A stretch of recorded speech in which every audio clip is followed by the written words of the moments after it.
Hello and welcome back to another EDH deck tech video. Today I'm going to be showing off my current Hope of Ghirapur EDH deck. This is a rather fun experimental deck I put together. I love the idea of a colorless Voltron style deck, and I've actually done this before. The problem is, Hope's new. It's a 1-drop. They've never had anything this cheap before, and Karn would be like the next most common colorless legend.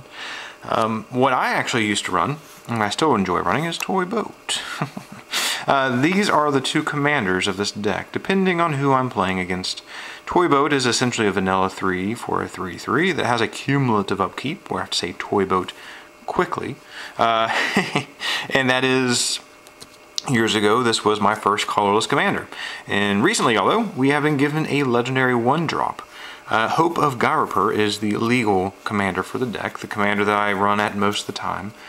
It is obviously better than a 3 for a 3/3 vanilla thing. What Hope does is just 1 for 1/1 flying. I can sack him after he does combat damage to prevent the player he hits from casting non-creature spells, essentially until my turn. Now, there's a few ways you can actually trick with Hope. You can let it go to the graveyard, reanimate it, recur it, all sorts of fun things. Some of that's in the deck, but because preventing someone from casting non-creature spells doesn't always just win you the game, I'm not focusing on that ability. What I have focused on is the fact that I have a 1-drop commander that's flying, and that itself is actually hard to deal with sometimes. Like, I can ping away, and while I don't advertise, most people see a colorless deck and assume you're full of Eldrazi, and yeah, there's some Eldrazi in here, but there's actually about 12 equipment in here. The goal of the deck is to beat down. The deck does tend to win with attacking with a tiny insignificant thing equipped up with some gear. If it's Hope, or I think I've actually pulled more wins with this deck with a Plague Mirror, or a Junk Diver, or a Pilgrim's Eye than actual Hope. But I mean, that is legit. The deck wins with a 1/1 evasive creature with gear. Most of the time, the opponents will find answers for the threats, and they don't have enough answers to kill the tiny thing with the equipment. So, I will set my Hope and my Toy Boat over here, and let's go on through the deck. So again, this deck it's mid-range. It wants to be an aggro deck. Most colorless decks want to be big mana into combo or Eldrazi. This one's different. It's actually trying to do a lot of things. So sometimes it struggles because it's doing too much. Sometimes everything just falls into place. Smuggler's Copter, not always a creature, but Hope will very quickly be outclassed. So having something that can just immediately crew that makes it for a better Thopter. We have the Plague Mirror. It's our first mana ramp. The Infect is not actually here. There is an Inkmoth Nexus. I'm not trying to infect people. This is just a good mana dork. It's hard to get people to believe that sometimes. We have Shimmer Mirror, because most of my deck is Artifact, and giving all that flash is fantastic. We have an Itch Champion, who will almost always have the Metalcraft ability. Putting Swords of X and Y on this guy is a great way to end the game. By the way, I should have warned you guys, might as well go get some sunglasses. This deck is almost entirely foil, except for like a handful of cards. I love the fact that this colorless deck is foil because it looks fantastic in person. I also have these clear hypermat sleeves on it, which is very thematic for a colorless deck. I actually was running the Westvale Abbey in the deck for about a day before I realized that I saw on the back of the sleeve and I had to switch. But anyways, Scrap Trawler is another a small creature, something that is very good at just being a generically good creature, but it still can carry a sword. Junk Diver is one of my favorites. We got the OG one here. A 1/1 flyer is actually pretty good. Again, it's got some ability on it, but it can carry that sword. It can go straight Callblade on the opponent. Scarecrow is one of our first graveyard techie things. We can use Scarecrow to pull a Hope of Ghirapur back. Again, 4 mana is a lot to ask for, and it's not something that is always a guaranteed. People can always just cast the removal on Hope before he's allowed to connect. And in multiplayer, that's not going to win you the game. But it's there. I mean, he's a generically good card. He can cycle himself. He can reanimate another creature. We have Pilgrim's Eye. It's just, this can actually get a waste. There's a few things in this colorless things that you would think would work like a Myriad Landscape. It does not actually work in a deck with wastes because it has a basic land type. Pilgrim's Isle, though, it can get a waste. For example, Burnished Heart can get a waste. Solemn Simulacrum can get a waste. These are all very good cards. We have Treasure Keeper. This is a fun card. I need to get a Matter Reshaper. What these do is essentially when it dies, it rebuys something off the top of my deck. Matter Reshaper gets the top card and it goes to my hand. This one essentially cascades for a 3-drop. Most of my deck is permanent, so that's definitely good. We have a Lodestone Golem. Again, this is a nice body for 4 for 5/3 is actually pretty decent, especially since I tend to ramp pretty hard in this deck, so he can come out early. Not really a stacks deck. I mean, you can make Hope a stacks deck, but this is an adequate body enough to hold a sword, and most of my deck is artifacts, so he's not going to stacks me. We have Kuldotha Forge Master. Really, there's not a lot of tutors we can run, and this is almost always going to immediately get a Darksteel, what is it, Forge or Citadel? Whatever the 9-drop is that makes things indestructible, and that's usually the first thing this guy gets. We have a Reality Smasher because a 5-drop, 5/5 trample haste is actually good enough for this deck. I mean, trample is a relevant ability when I'm trying to connect with a sword of X and Y. We have, essentially we've moved from the techie spells, or the techie creatures, up to an actual beater. These are the creatures that usually you want to have your opponents waste their removal on, as long as they're not removing, like, your equipment. So we have Worm Coil for Lifelink, Duplicate. These are more of your generic creatures. These are the ones you probably expected to see in this deck. Endbringer being a new one, it has 3 very relevant modes, drawing a card being the most important. The unblockable one is actually pretty decent too, but I just like drawing cards. We have 2 bigger Eldrazi, a little bit of reanimation, and a Void Winnower because he randomly shuts down the game. I mean, just it's like the Etched Champion. Sometimes one specific card can just be a generically random silver bullet, and this guy can do it. We have a pair of Kozileks, and we have a pair of Ulamogs, my favorite Ulamog being this one. So those are the top ends, the big scary Eldrazi that people expected to be in the deck, and yeah, they're in the deck. Let's go through the equipment. Again, this is a Voltron style deck. The goal is actually to beat down with equipment. The big scary creatures are like a bait threat. They can win the game, sure, but the deck is actually designed to attack with creatures with equipment. Skull Clamp on our general. I mean, a 1/1 is only going to do so much damage. If we are not in a position where we are actually going to get somebody with Voltron damage, might as well send our commander to the graveyard and get 2 cards out of it. We have a Nim Deathmantle. This is another one that goes with Hope of Ghirapur. I can pay 4 mana after I sack it to reanimate it. It also gives him Intimidate. He becomes a 3/3 black zombie Thopter. Scary, huh? But the Intimidate means I'm more likely to connect next turn.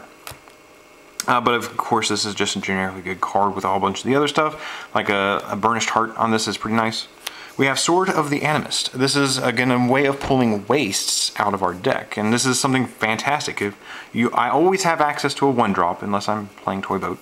And having this as a follow-up is just a great way to start pacing the game. Shitty Jitty. We have a Lightning Greaves. This is more here just for one of the Eldrazi. Don't really care too much about the haste because all my creatures are small. This is again for protection. This is the kind of thing that I can put on Hope. This doesn't look threatening at all, but all of a sudden I'm beating down with a Hexproof 3/3 flyer. That does add up. We have the obvious 5 swords of X and Y. I pulled these out of my Jeska Warrior Adept deck. I'm actually getting ready to take this deck apart. I've had my fun, and I have a new deck coming up. I'll actually show you which. This is going to be a fun surprise. My playgroup has allowed me to play this as a commander. So this deck is going to become that deck very shortly. It will not have equipment in it. So Jeska will go back to the way it is. And last equipment is Batterskull. Obviously this gives me a nice token to work with Vigilance on my flying commander or Toy Boat or anything. It's fantastic. This is just an all-around good card. Let's go on to the ramp. Now, unlike most Eldrazi based decks, there's not a lot of ramp. I only have about 10 rocks in here. Mox Opal being obviously not foil. We have a Soul Ring, a Wayfarer's Bauble because it can get a waste. We have a Grim Monolith for a bit of a ritual ramp, a Mind Stone to rebuy. Unfortunately, while I do have like Dreamstone Heat, I don't even know if that's in here, like a Hedron Archives in here, I can't run Commander Sphere. That is a card that, yes, it could cantrip, but it does not actually produce color in this deck. We have a Thought Vessel, we have a Darksteel Ingot, we have the Hedron Archive, Thrawn Dynamo, and a Gilded Lotus. So a few 2-top ends and just some stuff to help get 3 and 4 drops out faster. There is also just a handful of useful artifacts. Sculpting Steel can copy anything, almost anything in my deck, like except for a few Eldrazi and a Planeswalker whatnot. We have Mimikvat. This is another thing that goes with Hope of Ghirapur. If I sack Hope and let him go to the graveyard, I can imprint him. Now that does mean I will not be able to create any more commander damage because this creates a token. But I can, for 3 mana, get a hasted Hope out of my out of this thing every turn. So I could lock one opponent out of casting non-creature spells. And that's, again, it's hit and miss. That can end a game against one opponent. Sometimes it doesn't do anything, like against the green guy playing a lot of inner battlefield trigger creature craps. So again, Voltron Ori, giving everything flash is fantastic. It's nice to hold up like 9 mana and the Darksteel crap, the Citadel Forge, whatever, and then have this in play and just wait for your opponents to try to nuke your board. We have Spine of Ishal. This is one of the few ways we have of removing enchantments and whatnot in the deck. This is a great thing. There's only one. Normally in an artifact-based deck, you would see a lot of ways of sacrificing artifacts, like Crack Clan Ironworks, things like that, to get some mana and rebuy something like this. I think I have just the land, the Phyrexian Core crap land. But this is still good enough. I mean, I can randomly tutor it to play with the Forge Master. It's just adequate removal. We do have an Akaroma's Memorial. Since I am trying to get through with at least some creatures, giving Pro and Haste and Vigilance is good. Again, flying Eldrazi with Vigilance are also just a scary threat. We have the Forge. It's called Forge. I keep getting this and Citadel mixed up. Citadel's the land. I mean, this is just a generic card. You would expect to see this in a heavy artifact deck. This is a threat that's hard to get rid of, and as soon as this resolves, if it can't be exiled or bounced, then your board is going to become very hard to deal with. We have a Trading Post, because the modes on this card are ridiculous. I think this is the last way we have of getting Hope out of the graveyard and rebuying him cheaply. But, I mean, it has a way of sacking an artifact, so we can get rid of the Spine. We have a generic Gain Life and Creature this does a lot of work. It seems really insignificant. Like, the first time you read it, it just looks like noob crap, like jank shit. But it's actually a very relevant card. We have a new toy, an Oracle's Vault, pseudo card advantage. Eventually it will give us free cards, but this deck does tend to have a crunch for mana, so I'm actually thinking about replacing this. If I do pick up a Matter Reshaper, it may swap this one out. Then we have a Mind's Eye for some more card draw, a Staff of Nin for some more card draw, and Planar Bridge, while not quite for draw, again, this is something that can go, someone tries to do something to my board, I can respond. I can try to go get like a Darksteel Forge, I can get a creature in combat, I can get some equipment of relevant value. I have used this to pull every single sword, plus Batterskull, plus an enchantment coming up, into play. And actually, like, I put everything on the Steel Hellkite, and it was just gigantic just because of this card. It's fantastic. Now there's a few non-artifact spells and whatnot in the deck. There is one instant in Scour from Existence. Like the Spine of Ishal, 7 mana is steep, but this is what we have to work with in these colors. We have All Is Dust, another 7-drop. This will help remove everything on my entire deck except for like the Germ token from the Batterskull. We have the Conscription. This is really funny to put on Hope. All of a sudden you're like poking for 1, maybe about 6 or so commander damage is mounted up, and then all of a sudden you swing for 11. I have actually used this to get lethal toy boat kills before. It is just great. And we have two Planeswalkers. We have a Karn and a Nugent, the only legal ones we can run. Karn is gross. Both of these Planeswalkers are kind of gross. If they do not get dealt with, they can take over the game. I have not yet ultimated Ugin with this specific deck. I've used ultimated in other decks, but in this deck I have not. I would imagine that would just be a game ender itself. And we do have 37 lands. Again, that's an awkward land count. We're somewhere between what a aggro deck wants, which would be fewer lands with a lower curve, and what a giant Eldrazi deck wants, which is a bunch of lands and a lot of rocks. So we have 37. A lot of new cards, like this new, it's kind of like, what was that, hidden? There's some land that this is emulating. This one actually taps for mana. But this is nice. Again, I can exile my Hope. I can return some Enter the Battlefield trigger later in the game. Ancient Tomb for quick mana. It hurts Thespian Stage, so I can copy one of my own lands. There's a Scorched Ruins in this deck, and I like copying it with this. We have this so I can give Hope of Ghirapur or Toy Boat or any of the creatures in my deck an extra +1/+1 counter. This is the green land. This is essentially the outcome of that land. We have another new land. This is a great colorless land that is just graveyard hate in lands is just hard to deal with. Bazooka Bog usually has a one-shot effect against one opponent. You can sit on this the entire game. It's fantastic. Gaia Reach Sanatorium is a nice way of filtering. If I need to get rid of an Eldrazi in my hand or reshuffle my deck, I have control over it at the end of the opponent's turn. We have a Cathedral of War. This is a great turn 2 land, so I can start attacking for 2 commander damage in the air. We have Zoetic Cavern that I can slowly ramp out, or I can equip some equipment to my land eventually. Buried Ruin is just going to recur whatever I need, really. It's usually saved up so I can try to get a relevant sword back. Shrine is an awkward land, usually just taps for 1 until you forget it's there. Then we have Cascading Cataracts. I got this because the artwork's gorgeous. It's indestructible. This just survives random land hate. I don't care about the color. This is actually the first step in what I plan on doing with the Stalking Tiger.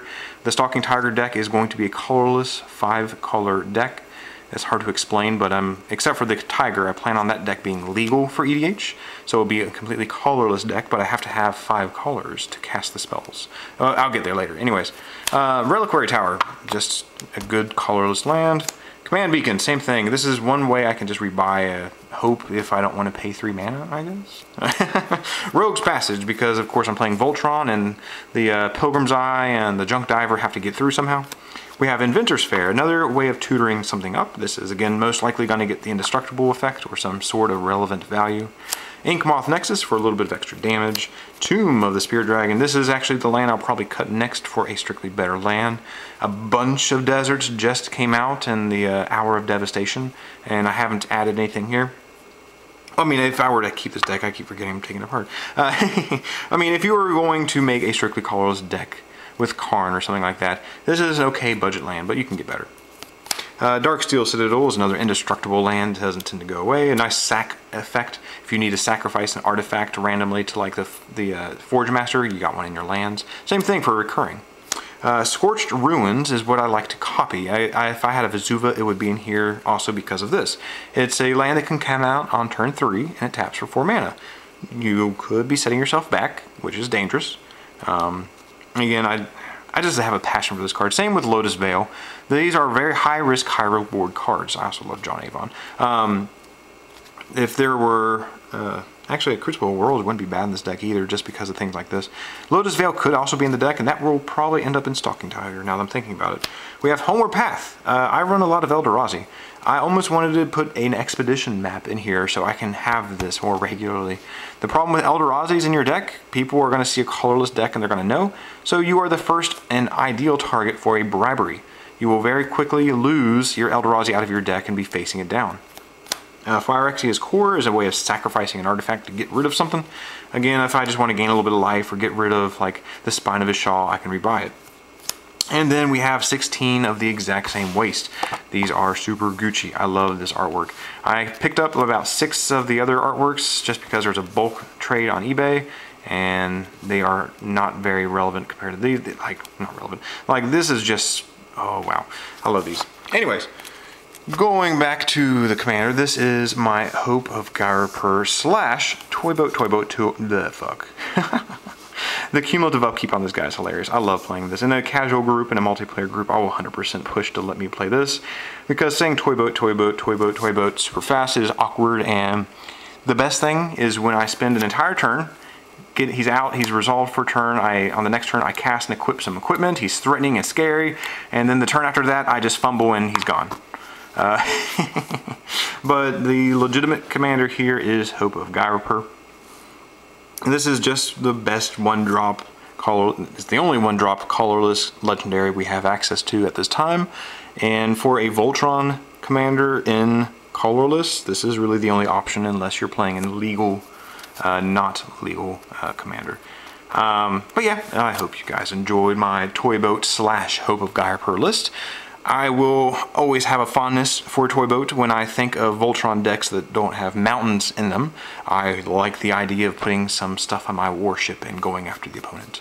But if you guys have any feedback or ideas, I'm always open. Let me know. Thanks.